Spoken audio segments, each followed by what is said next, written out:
ngayon magluluto tayo ng baked macaroni. Ito po ang ating mga ingredients.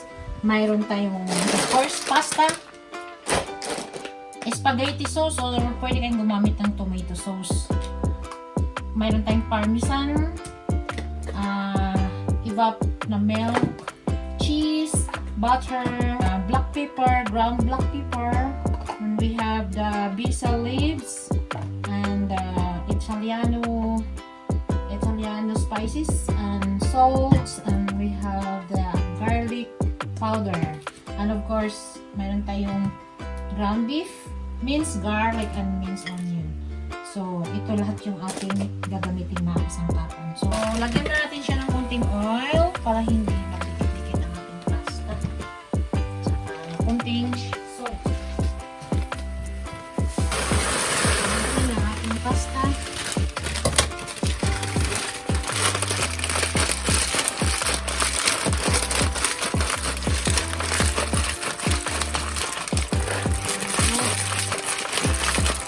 Like mga 1 kilo pasta. So, palagutin na natin siya. Pagluto na, tsaka natin siya i-drain mamaya.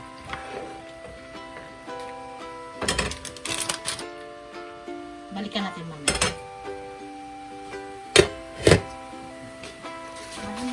Yan, check na natin kung luto na ang ating pasta. Uy!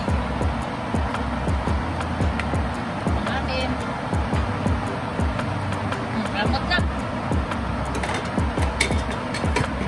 I-drain na natin siya. Ano natin ng tubig na malamig para hindi magdikit.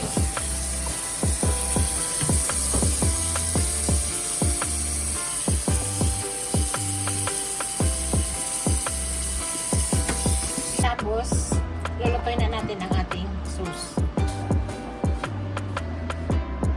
Gamitin natin ay butter.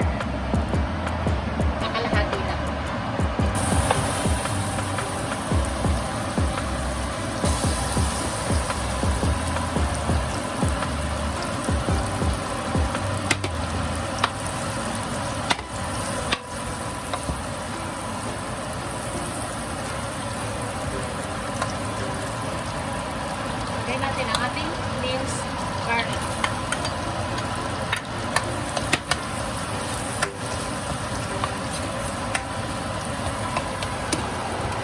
Muna natin siya magiging brown.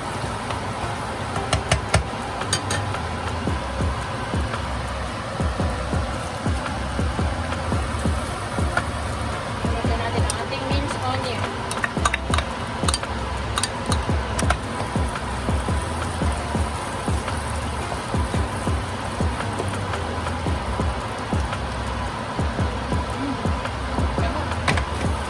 Magkikisa tayo ng butter.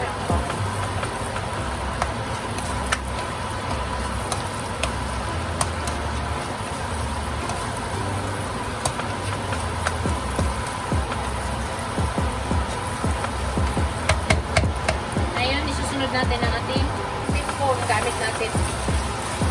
Kaya malasa. Pwede rin ground pork.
tomato sauce. Pero ako, mas malasa sa akin spaghetti sauce kasi matamis-tamis ng ground beef. Sarap.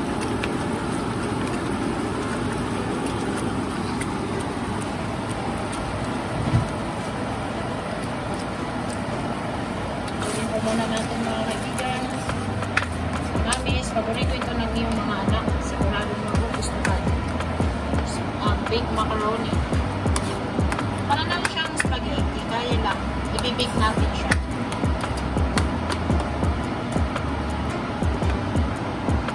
Ayan, tsaka natin siya lalagyan ng parmesan cheese.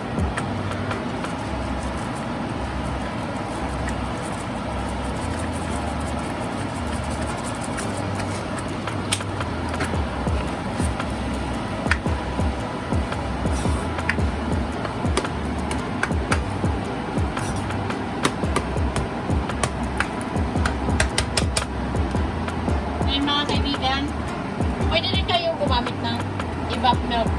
Optional po ito. Kung ayaw nyo, pwede rin. Ako, gumagamit ako dito pampadagdag ng lasa. May kakaibang gating sa aking sauce. Kunti lang. Huwag po ubusin isang lata. Like 1/4 lang. 1/4 can. Kahit sa spaghetti mga mamis, mga kaibigan, magagamit din po ako ng evap milk.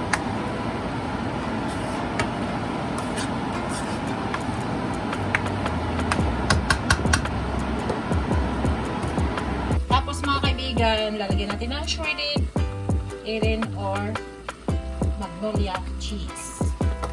Baka naman, magnolia cheese, saka Erin cheese.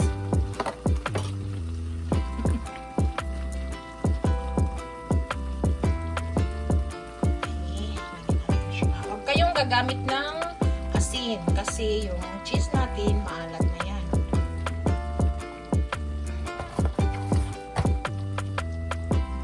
Okay. Ngayon, hahaluin. At tikman kung ano pa ang kulang. Kakulang ng konting alat, dagdagan na lang ng parmesan or shredded cheese. Tikman na natin. Naku! Sarap. Alam niyo mga kaibigan, ang pagluluto, may kunting lambing din yan. Kailangan, magiging sweet ka din sa pagluluto para masarap. Hindi yung basta malubo pag nagluluto ka. Ano magiging lasa mo?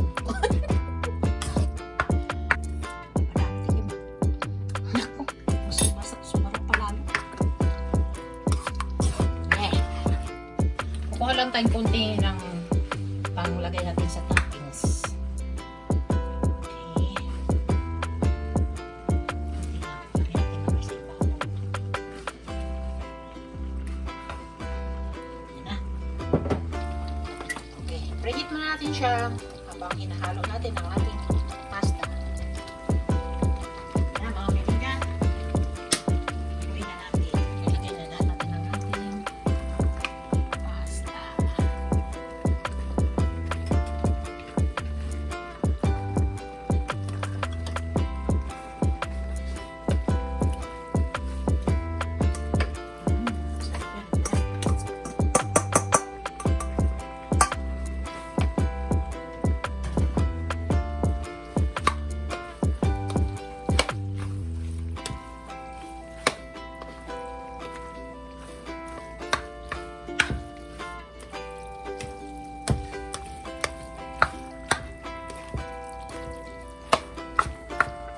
Siya sa ating microwavable na container or pwede sa oven na container.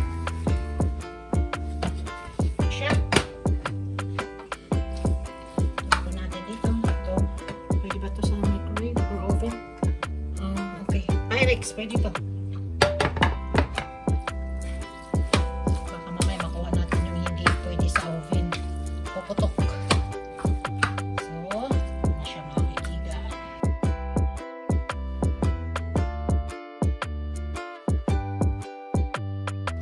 Tapos yung kalahati, lagyan na natin ang cheese. Okay, di ba? Maraming cheese. Cheesy kasi si mommy. At saka kunting parmesan. Di ba? Na tayo tumulo.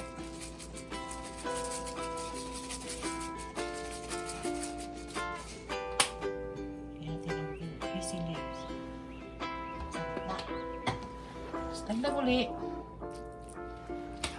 Dagdag lang ng dagdag.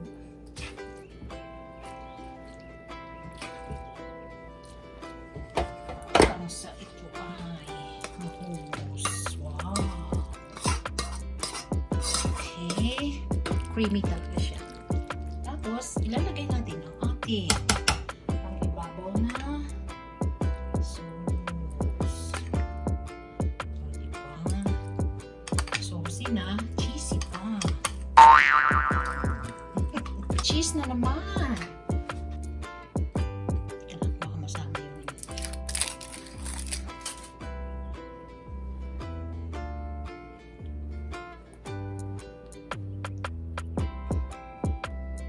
Cheese na cheese.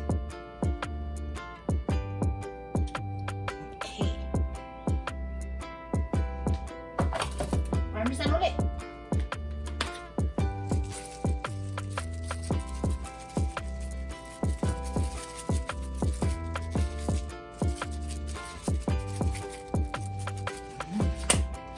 Take note. Pwede kayong gagamit nito or pwede na rin hindi. Sliced cheese. Ito usually ginagamit sa hamburger.